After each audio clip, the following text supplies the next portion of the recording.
पूजा पाठ, कर्मकांड, ज्योतिष सीखने एवं सनातन धर्म से संबंधित वास्तु शास्त्र, जंत्र मंत्र, तंत्र, शास्त्रोक्त ज्ञान प्राप्त करने के लिए जुड़े हमारे इस चैनल से।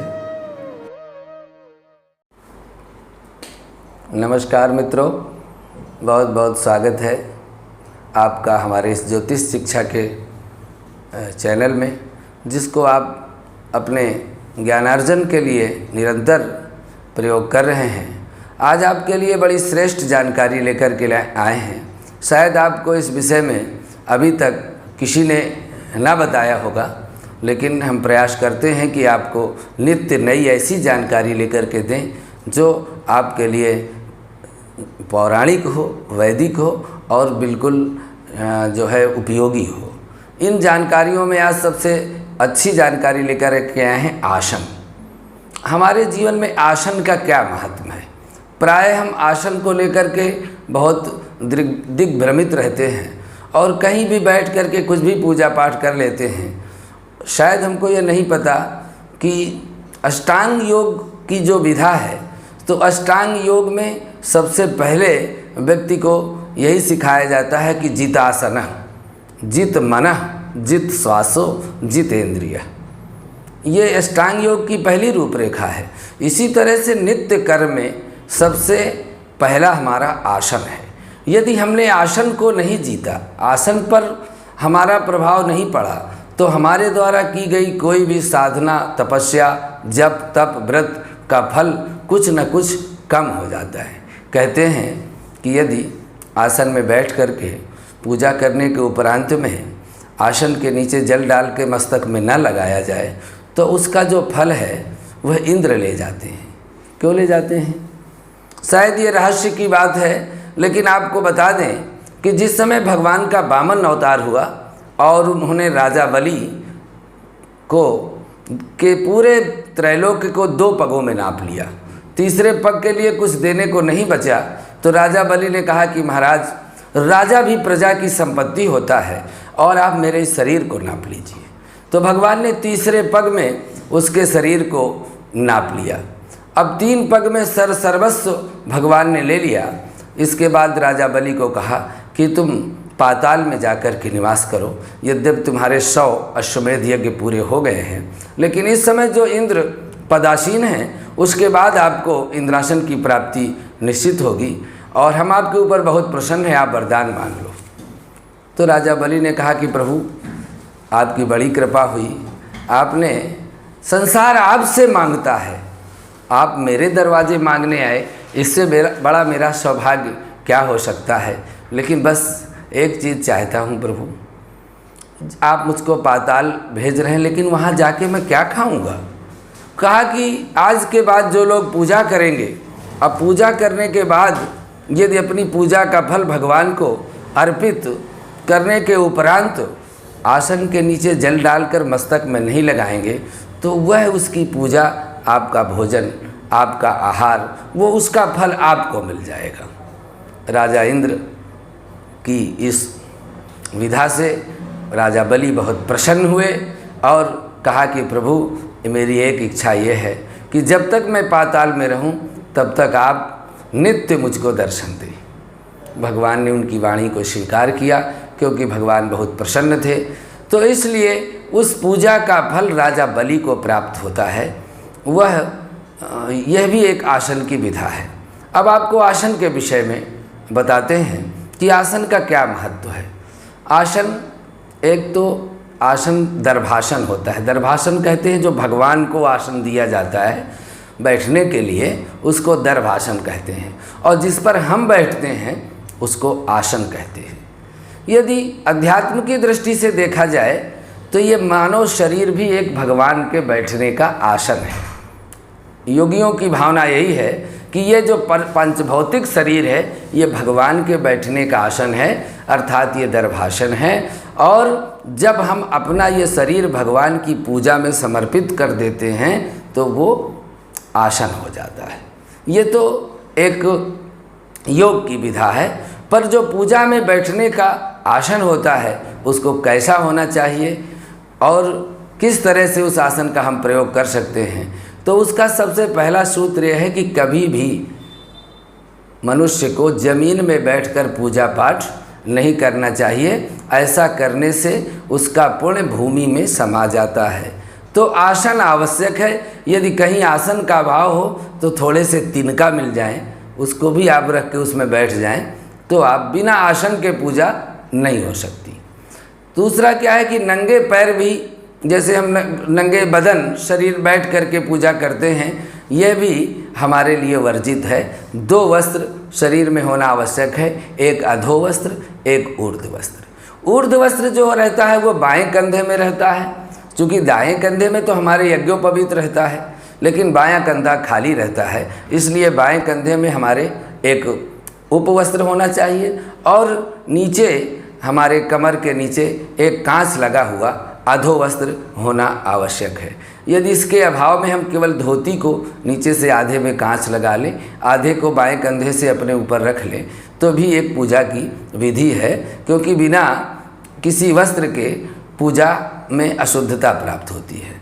तीसरा यह है कि लकड़ी की चौकी, घास फूस से बनी चटाई, पत्तों से बने आसन पर बैठ करके भक्त को मानसिक स्थिरता नहीं मिल सकती। आप आपात स्थिति में बैठ सकते हैं, यदि कोई आसन नहीं है तो आप लकड़ी की चौकी में, पीढ़ा में, घास फूस की चटाई में या पत्तों के आसन में बैठ सकते हैं, लेकिन इससे मानसिक अस्थिरता, बुद्धि में विक्षेप, चित्त में विभ्रम और उच्चाटन, रोग शोक आदि उत्पन्न हो सकते हैं, क्योंकि हमारे जीवन में आसन का बहुत बड़ा प्रभाव पड़ता है।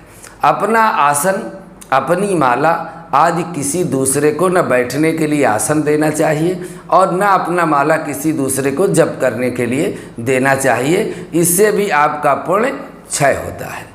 अब आसनों में श्रेष्ठ आसन क्या हो सकता है? देखिए, आसन तो आपने बहुत देखे होंगे, पर सबसे श्रेष्ठ आसन जो है वो कंबल का आसन है, ऊनी आसन है। ऊनी आसन के ऊपर बैठ करके आप पूजा कर सकते हैं। ये सर्वश्रेष्ठ पूजा है गृहस्थ के लिए। लाल रंग का कंबल हो तो माँ भगवती के लिए, लक्ष्मी जी के लिए, हनुमान जी के लिए।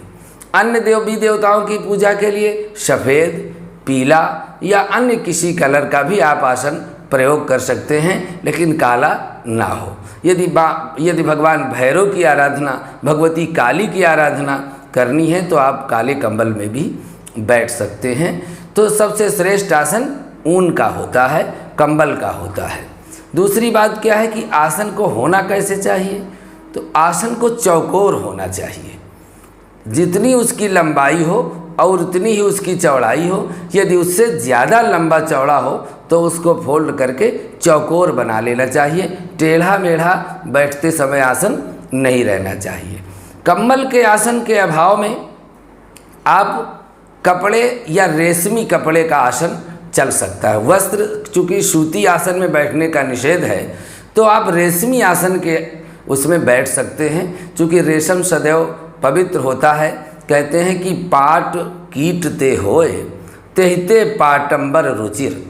यह जो रेशम है यह भी कीड़े के मुख से पैदा होता है, लेकिन भगवान की आज्ञा है कि रेशम का वस्त्र यदि धुला भी ना हो तो आप उसको पहन सकते हैं। वह सदा सर्वदा आपको पवित्र रखता है। तो रेशम का आसन में बैठ सकते हैं। इससे और भी जो श्रेष्ठ आसन है वह कुश का आसन है। योगियों के लिए यह आसन सर्वश्रेष्ठ है और कुशा के आसन के ऊपर कोई दूसरा आसन कभी नहीं बिछाना चाहिए। यह कुश नाम की एक घास है जो भगवान के शरीर से उत्पन्न हुई है, इसलिए पवित्रता की दृष्टि से कुशा से श्रेष्ठ कोई आसन नहीं है और गृहस्थ में आरामदेह की स्थिति से ऊन से अच्छा कोई आसन नहीं है। घर बैठकर पूजा करने से, इस विधि से उस आसन में सिद्धि मिलती है। तीसरी सावधानी क्या है कि आसन को कभी पैर से खिसकाना नहीं चाहिए। आसन में बैठने के पूर्व पहले आसन को प्रणाम करो। जितासन है। आसन यदि आपने जीत लिया तो सारी सिद्धियां आपका मनोरथ पूर्ण करेंगी। कहते हैं सिद्धि साध्य सता मस्तु प्रसादात तस्य दुर्जटे और जानवी फेन लेखे हो यन्मूर्धिन ससिनय कला। भगवान शिव के मस्तक में जो चंद्रमा विराजमान है, उनकी कृपा से यदि मनुष्य का मन, जो चंद्रमा मन का स्वामी है, मन यदि लग जाए और आसन को जीत लिया, तो फिर आसन जिसने जीत लिया वह सारे संसार को जीत सकता है। क्यों? कहते हैं कि तप आधार सब सृष्टि भवानी। सारी सृष्टि इस संसार में, आप ब्रह्मा जी को देखिए, जहाँ भी चित्र देखेंगे माला जपते हुए। क्यों जपते हैं भैया? उनको क्या चिंता है? भगवान शिव को देखो, जब भी मिलेंगे समाधि में मिलेंगे। हमेशा नारद जी को देखो, जहाँ भी लिए हैं तो बीड़ा में भगवान के नाम का कीर्तन कर रहे हैं। इससे आपको ये शिक्षा मिलती है कि मनुष्य को सदैव साधना रत रहना चाहिए। विशेषतः पिंडदान में, श्राद्ध में, तर्पण में कुशा का आसन श्रेष्ठ है। स्त्रियों को कुश के आसन में बैठने का निषेध है और कुशा की पवित्री आदि भी उनको धारण करने का निषेध है। पूजा में वो स्वर्ण मुद्रिका पहन सकती हैं, तांबे चांदी और उसका छल्ला पहन सकती हैं, लेकिन कुशा के आसन में स्त्रियों को नहीं बैठना चाहिए। इससे उनके जीवन में अनिष्ट भी हो सकता है। किसी भी मंत्र को सिद्ध करने में सबसे श्रेष्ठ प्रभावी आसन जो है वो कुश का आसन है। कुश का तो इतना महत्व है कि यदि मृत्यु के समय भी मनुष्य को गोबर से लीप कर कुशा बिछाकर उसमें लिटा दिया जाए और जिसका प्राण उस कुशासन में छूटता है वो भगवान के विष्णु लोक को प्राप्त होता है। इतना कुश का महत्व बताया गया है। इसके अलावा एक और आसन होता है जिसको मृगचर्म कहते हैं। यह मृगचर्म का आसन गृहस्थ के लिए सर्वथा निषेध है। यह ब्रह्मचर्य, ज्ञान, वैराग्य की सिद्धि, शांति और मोक्ष को प्रदान कर देने वाला यह आसन, इसमें बैठकर पूजा करने से इंद्रियां संयमित होती हैं। क्यों? क्योंकि हम सबसे ज़्यादा जो परेशान होते हैं, ध्यान लगाकर बैठते हैं, मन तुरंत बम्बई, कलकत्ता, दिल्ली एक क्षण में पहुंच जाता है। क्योंकि संसार में सबसे बड़ा जो वेग है वो मन का वेग है। तो मन को वेग के रोकने के लिए यदि अच्छा काम करने वाला है तो आसन में इतना प्रभाव पड़ता है। आप सार्थक आसन, वैदिक आसन जो हमने बताए हैं उनमें बैठिए, आपको मन शांति निश्चित रूप से प्राप्त होगी। क्योंकि मृगचर्म में बैठने से एक लाभ ये जरूर होता है कि जब मृगचर्म के आसन में कोई बैठता है तो उसके आसपास कीड़े मकोड़े, चींटी, चींटा, विषैले जीव जंतु उस मृगचर्म के आसपास नहीं आते। यदि आपको वायु विकार है, पित्त विकार है, तो मृगचर्म के आसन में बैठने से सिद्धि प्राप्त होती है। पर मृगचर्म के आसन में बैठने के लिए पूर्ण रूप से व्यक्ति को ब्रह्मचर्य युक्त होना चाहिए। यदि वह पूर्ण ब्रह्मचारी नहीं है तो आप ये मान लीजिए कि कहीं न कहीं उसके लिए वह आसन सर्वथा निषेध है। यह मृगचर्म का आसन मन और शरीर को बहुत तीव्रता से ऊर्जा प्रदान करता है। इसलिए जो ब्रह्मचर्य रहते हैं उनके लिए यह आसन बहुत श्रेष्ठ है। इससे एक श्रेष्ठ आसन है, आप देखे होंगे कि भगवान शिव सदैव बाघंबर में बैठते हैं, व्याघ चर्म का आसन है। आज इस आसन का थोड़ा अभाव हो गया है। बड़े बड़े शंकराचार्यों जी के पास ये आसन रहता था। इस आसन का प्रयोग बड़े बड़े यति, योगी, जो विज्ञानी साधु सन्यासी महात्मा हैं और भगवान शंकर स्वयं बाघंबर में ही बैठते हैं। ये आसन सात्विक गुण, धन, वैभव, भू, संपदा, पद, प्रतिष्ठा को प्रदान करता है। आसन पर बैठने के पूर्व सबसे पहले आसन में जल छिड़क करके पूजन करना चाहिए कि हे आसन, हे देवता, आप हमको सिद्धि प्रदान करें। एक चम्मच जल फूल आसन के नीचे अवश्य डालिए और फिर आसन को प्रणाम करके बैठिए। और विशेष रूप से ध्यान दीजिए कि आसन से आते जाते समय कभी पैर से आसन को नहीं खिसकाना चाहिए। यह आसन आपको सिद्धि प्रदान करता है। आप इस तरह के आसन में बैठ करके यदि आप पूजा करेंगे, प्रार्थना करेंगे कि हे आसन, आप मेरी रक्षा करो, आप मुझे सिद्धि प्रदान करो। पूजा में आसन का यह विशेष महत्व। पूजा के बाद आसन को मोड़ करके किसी ऊंचे स्थान में रख देना चाहिए प्रणाम करके। इस विधि से यदि आसन का आप प्रयोग करते हैं तो आपकी साधना, आपकी तपस्या, आपकी पूजा आपको विशेष फलदायी होगी। हम आपके लिए यही श्रेष्ठ जानकारी आज लेकर के आए थे। आज के लिए बस इतना ही। अगले भाग में आपसे पुनः मिलते हैं। नमस्कार।